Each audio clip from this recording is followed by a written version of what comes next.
Hello बच्चों, आइए question पढ़ते हैं।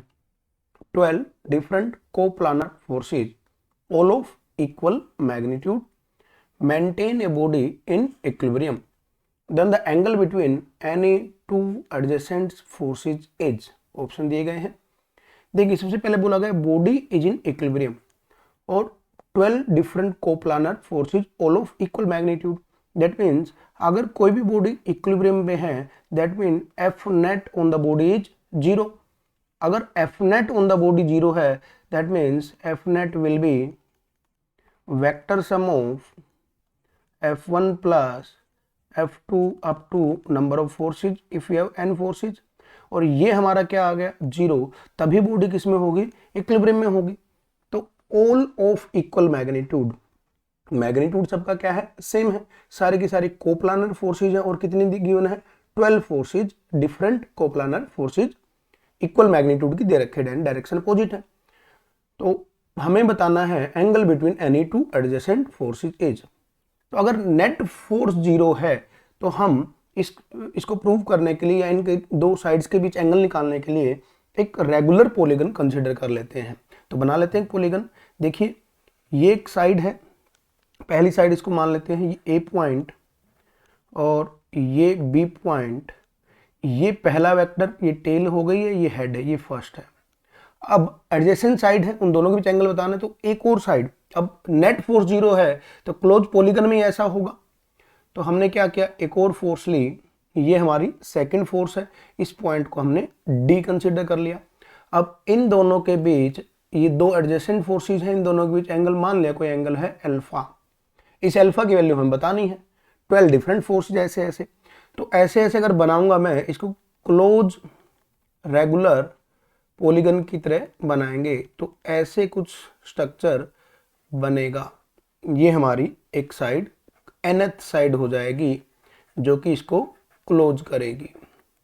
अगर n साइड है तो हमने बनाया है n साइडेड रेगुलर पॉलीगन।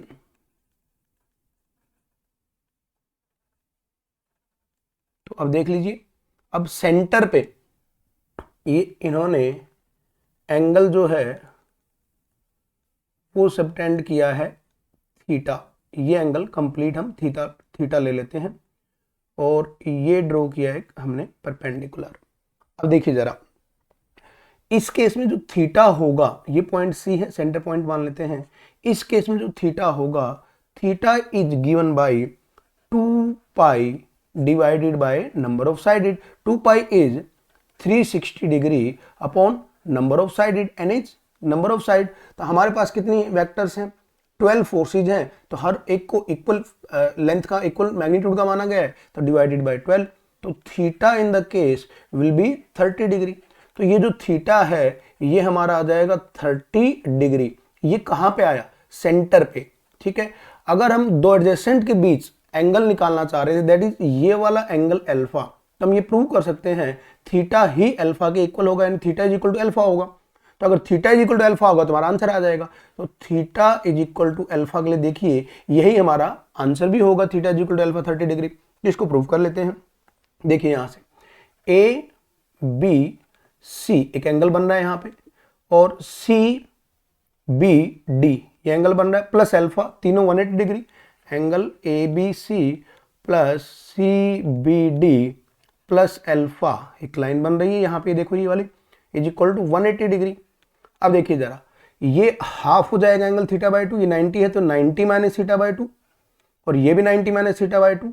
तो ये कह सकता हूं ये वाला जो एंगल है 90 माइनस थीटा बाई 2, ये वाला भी सेम हो जाएगा 90 minus theta by 2 plus alpha is equal to 180 degree. जब इसको सोल्व कर लेंगे, इस साइड 90 और 90 चले जाएंगे, तो थीटा इज इक्वल टू क्या आ जाएगा, अल्फा। दैट मीन्स ये जो एंगल है ये भी हमारा कितना आ गया, दो एडजेसेंट फोर्सेज के बीच 30 डिग्री। तो answer of this question will be 30 degree. All the best.